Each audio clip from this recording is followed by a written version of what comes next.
Hello नमस्कार सबैजनामा तपाईहरु सम्पूर्णलाई मेरो युट्युब च्यानलमा स्वागत छ।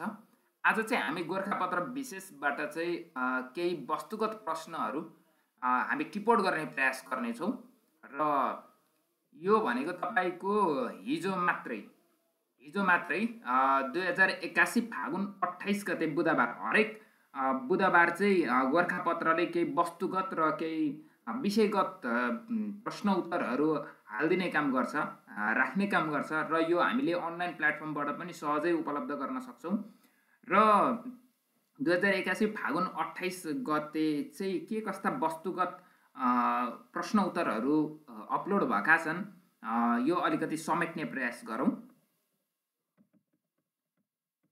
यहाँ के भनिएको छ भन्दाखेरि नेपाल अफ्रिका अन्तर्राष्ट्रिय चलचित्र महोत्सव 2025 मा सर्वोत्कृष्ट राष्ट्रिय वृत्त चित्रको अवार्ड प्राप्त गर्न सफल वृत्तचित्र कुन हो भनिएको छ।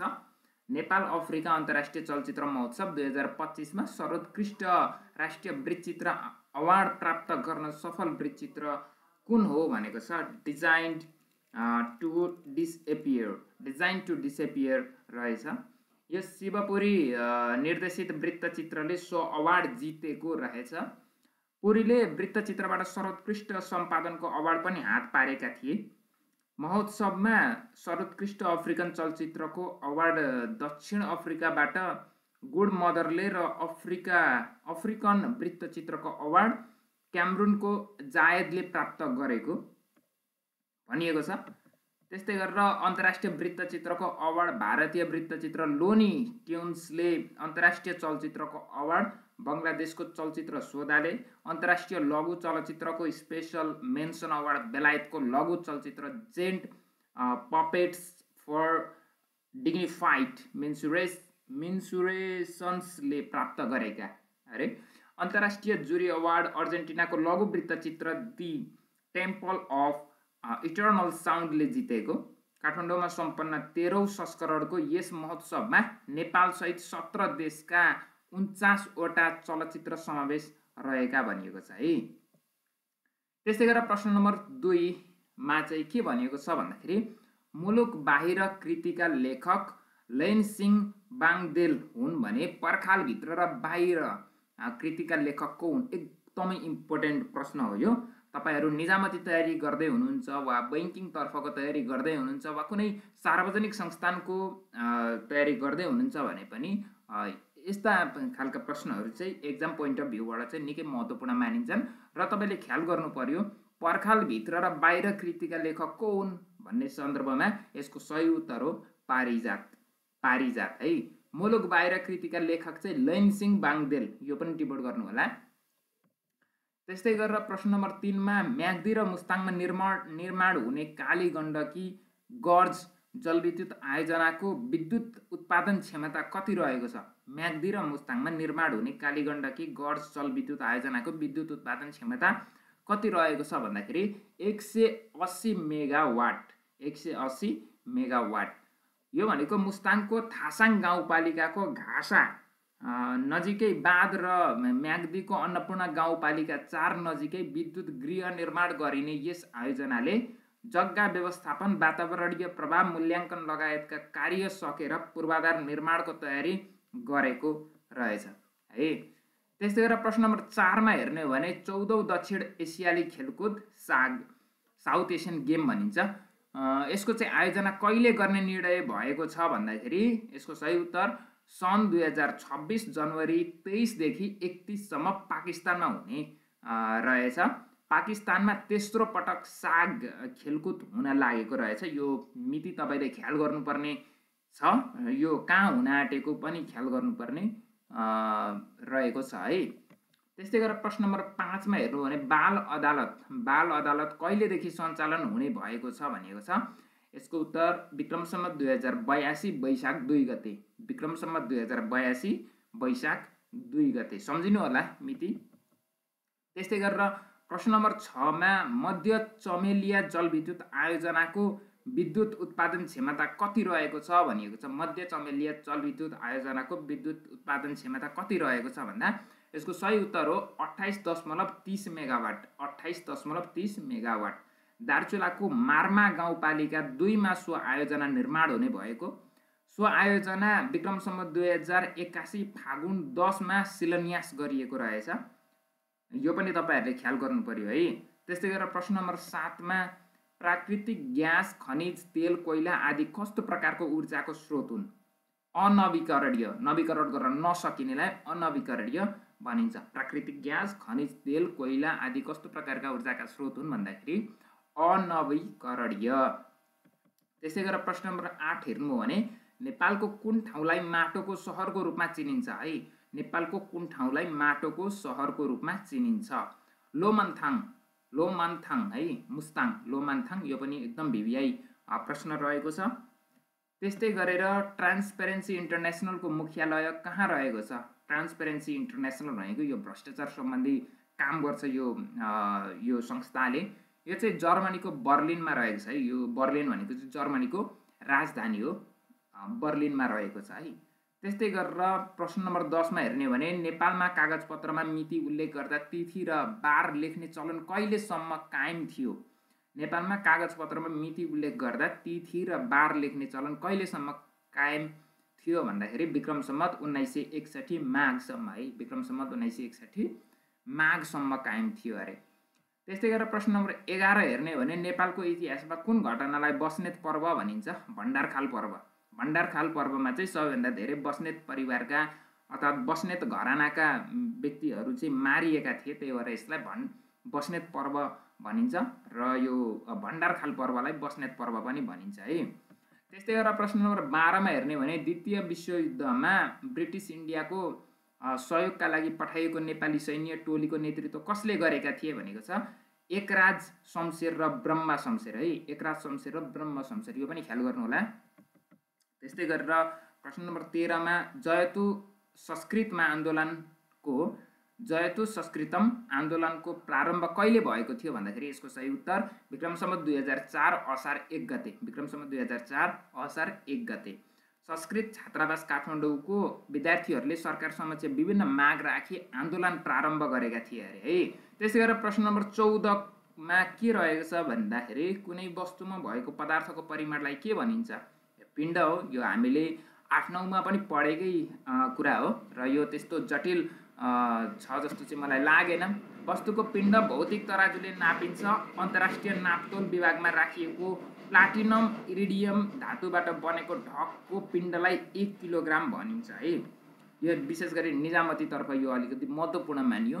त्यसै गरेर अब 15 नम्बरमा हेर्ने हो भने बीबीसीले कहिलेदेखि नेपाली भाषामा कार्यक्रम प्रसारण सुरु गरेको हो भन्दाखेरि यसको सही उत्तर रहेको छ सन् 1967 जुन 7। सन् 1967 जुन 7। त्यसै गरेर प्रश्न नम्बर 16 मा पूर्वजबाट सरेर नआएको तर पछि अकस्मात देखा पर्ने नयाँ गुणयुक्त सन्ततिको विकास हुने प्रक्रियालाई के भनिन्छ भन्दाखेरि उत्परिवर्तन भनिन्छ है। उत्परिवर्तन भनिन्छ। एउटै जातिका सजीवहरूको बीचमा देखा पर्ने असमानतालाई परिवृत्ति, मातापितामा भन्दा सन्तानमा देखिने केही न केही भिन्नता भनिन्छ। एकै खाले वंशाणु भएर पनि फरक फरक किसिमको वातावरणमा हुर्कदै जाँदा विभिन्नता देखा पर्नुलाई वातावरणीय परिवृत्ति भनिन्छ है। त्यस्तै गरेर प्रश्न नम्बर 17 हेर्ने भने नेपालमा पहिलो विद्युतीय राजधानी कसलाई प्रदान गरियो? यो सजिलै उत्तर थियो, सजिलै प्रश्न थियो। यसको सही उत्तर हो सत्यमोहन जोशी, जसलाई विक्रम सम्वत 2078 मङ्सिर 1 गते प्रदान गरिएको थियो। नेपालमा राजधानीको सुरुवात गर्ने व्यक्ति भीमसेन थापा हुन्। नेपालमा हस्तलिखित राजधानीको सुरुवात विक्रम सम्वत 2019 मङ्सिर 4 बाट भएको थियो। नेपालमा एमआरपी को सुरुवात विक्रम सम्वत 2067 पुस 11 बाट भएको हो। त्यस्तै गरी एमआरपी प्राप्त गर्ने पहिलो व्यक्ति रामवरण यादव हुन्, यो पनि बुझ्नु पर्यो। त्यस्तै गरेर प्रश्न नम्बर 18 मा हेर्ने भने पैसा एउटा अत्यन्त खराब मालिक तर निकै असल नोकर हो भन्ने विचारक को हुन्? पैसा एउटा अत्यन्त खराब मालिक तर निकै असल नोकर हो भन्ने विचारक हुन् फ्रान्सिस वेकन, अंग्रेज दार्शनिक उनी फ्रान्सिस वेकन है। युरो मुद्रालाई प्रश्न नम्बर 19 मा युरो मुद्रालाई कहिलेदेखि प्रचलनमा ल्याइएको हो भन्ने सन्दर्भमा यसको सही उत्तर रहेको छ विक्रम सम्वत 2002 जनवरी 1। विक्रम सम्वत 2002 जनवरी 1। त्यस्तै गरेर प्रश्न नम्बर 20 मा हेर्ने हो भने प्राकृतिक प्रकोपबाट पीडित नागरिकलाई चिकित्सकीय सेवा उपलब्ध गराउन स्थानीय रूपमा सञ्चालित कार्यक्रमलाई के भनी चिनिन्छ? प्राकृतिक प्रकोपबाट पीडित नागरिकलाई चिकित्सकीय सेवा उपलब्ध गराउन स्थानीय रूपमा सञ्चालित कार्यक्रमलाई के भनी चिनिन्छ भन्ने सन्दर्भमा यसको सही उत्तर रहेको छ अपरेसन नाइटिङ्गल है, अपरेसन नाइटिङ्गल। त्यस्तै गरेर प्रश्न नम्बर 21 मा किरात संग्रहालय कहाँ रहेको छ? खोटाङको हलेसी। किरात संग्रहालय खोटाङको हलेसीमा रहेको छ है। त्यस्तै गरेर प्रश्न नम्बर 22 मा नेपालको कुन ठाउँमा ठिमा प्रथा रहेको छ? नेपालको कुन ठाउँमा ठिमाहा प्रथा रहेको छ? हुम्ला। यसको सही उत्तर हो हुम्ला। नाम्खा गाउँपालिकाको लिमीमा यो प्रथा रहेको छ अरे। त्यस्तै गरेर अविवाहित छोरीले जन्मघरमै बच्चा जन्माउँदा माइती पक्षले नै सबै व्यवस्था गरिराख्नुपर्ने अनौठो प्रथा नै ठिमा प्रथा हो। सुन्दा निकै अनौठो र अपत्यारिलो लागे पनि हुम्लाको लिमीमा यो परम्परा हालसम्म कायम छ। विवाह नगरी बसेका बेला गाउँको कुनै युवकसँग कायम भएको सम्बन्धबाट बच्चा जन्मिएमा माइतीले नै बास बनाइदिनुपर्ने र भाडावर्तन तथा जमिनको व्यवस्था मिलाइनु पर्ने सामाजिक मान्यता रहेको छ अरे है। त्यसै गरेर यसरी जन्मिएको बच्चालाई पुमताम्बा भनिन्छ। त्यस्तै बच्चालाई 18 वर्ष उमेर नपुग्दासम्म एक तह कमको दर्जामा राख्ने र 18 वर्ष पुगेपछि सो दर्जा हट्ने परिपाटी रहेको छ अरे है। त्यस्तै गरेर प्रश्न नम्बर 23 मा नेपाल विश्व पर्यटन सङ्गठनको सदस्य कहिले बनेको? नेपाल विश्व पर्यटन सङ्गठनको सदस्य कहिले बनेको हो? यसको सही उत्तर छ सन् 1975 है, सन् 1975। विश्व पर्यटन सङ्गठनको स्थापना सन् 1975 जनवरी 2 मा भएको हो। यसको प्रधान कार्यालय स्पेनको मेड्रिडमा रहेको छ। यसको प्रधान कार्यालय स्पेनको मेड्रिडमा रहेको छ है। त्यस्तै गरेर प्रश्न नम्बर 24 नर्सिङ व्यवस्थालाई सुधार्न आफ्नो जीवन समर्पण गरेकी फ्लोरेन्स नाइटिङ्गलको जन्म कहिले भएको थियो? यसको सही उत्तर रहेको छ सन् 1820 मे 12 इटालीमा है। आधुनिक नर्सिङकी जन्मदाता मानिने फ्लोरेन्स आफ्ना बाबुआमाको चाहना विपरीत मानव सेवाका लागि नर्स बनेकी थिइन्। दया र सेवाकी प्रतिमूर्ति फ्लोरेन्स नाइटिङ्गललाई लेडी विथ ल्याम्प भनेर पनि चिनिन्छ। यिनको मृत्यु सन् 1910 अगस्त 23 मा भएको थियो है। त्यस्तै गरेर प्रश्न नम्बर 25 मा आयुर्वेद कुन वेदको उपवेद हो भन्दाखेरि यसको सही उत्तर हो अथर्ववेद। विश्वको प्राचीन चिकित्सा विज्ञान आयुर्वेद ईसापूर्व 3000 देखि 50,000 वर्ष अगाडि वर्षबाट विकास भएको मानिन्छ। आयुर्वेद उपचार विधि मात्र नभएर मानव जीवनका खानपिन आहार विहारलाई निर्दिष्ट गर्ने विज्ञान हो जसले मानवको शरीर मन र आत्मालाई स्वस्थ तथा सन्तुलन राख्न जोड दिन्छ। त्यस्तै गरेर ब्लड मनी भनेको के हो? मृत्युदण्डको सजाय पाएको व्यक्तिको पक्षले पीडित पक्षलाई क्षतिपूर्ति दिई आरोपी पक्षलाई बचाउन गरिने दुवै पक्षको हित गर्न गरिने रकमको आदान प्रदानलाई ब्लड मनी भनिँदो रहेछ है। यो नयाँ कुरा लाग्यो मलाई पनि, सुनेको थिइनँ। त्यस्तै गरेर प्रश्न नम्बर 27 मा हेर्ने भने लदी पूजा कुन जातिमा प्रचलित छ? यो टिप्नु होला, इम्पोर्टेन्ट छ। लदी पूजा भनेको माझी जातिमा प्रचलित यो छ। लदी पूजा हरेक वर्ष फागुन महिनाको तेस्रो मङ्गलबार मनाउने गरिन्छ अरे। लदी पूजा हरेक वर्ष फागुन महिनाको तेस्रो मङ्गलबार मनाउने गरिन्छ है। त्यस्तै गरेर प्रश्न नम्बर 28 मा प्रसिद्ध समाजसेवी तुलसी मेहरद्वारा जनचेतना जगाउने उद्देश्यका साथ सञ्चालन गरिएका चरखा प्रचार नामक अभियानमा रोक लगाउने राणा प्रधानमन्त्री को हुन् भन्दाखेरि यसको सही उत्तर रहेको छ भीम शमशेर है। यसको सही उत्तर भीम शमशेर रहेको छ। त्यस्तै गरेर प्रश्न नम्बर 29 मा सनकी राजा भनी श्री 5 सुरेन्द्रलाई चिनिन्छ भने अयोग्य राजा भनी कसलाई चिनिन्छ? श्री 5 राजेन्द्र। अयोग्य राजा श्री 5 राजेन्द्र है। हराएको वस्तु पाए बापत दिने पुरस्कारलाई के भनिन्छ? यो प्रश्न नम्बर 30 को रहेको थियो। हराएको वस्तु पाए बापत दिने पुरस्कारलाई पलौनी भनिन्छ। हराएको वस्तु पाए बापत दिने पुरस्कारलाई पलौनी भनिन्छ है। त्यस्तै गरेर प्रश्न नम्बर 31 मा विश्वकै ठुलो संस्कृत नेपाली शब्दकोश कसले निर्माण गरेका हुन् भन्दाखेरि यसको सही उत्तर रहेको छ स्वामी केशवानन्द गिरी है। स्वामी केशवानन्द गिरी। यसको सही उत्तर स्वामी केशवानन्द गिरी। त्यसै गरेर प्रश्न नम्बर 32 मा नेपाली कविताको क्षेत्रमा प्रयोगवादी धाराको सूत्रपात गर्ने कवि को हुन्? यसको सही उत्तर रहेको छ मोहन कोइराला।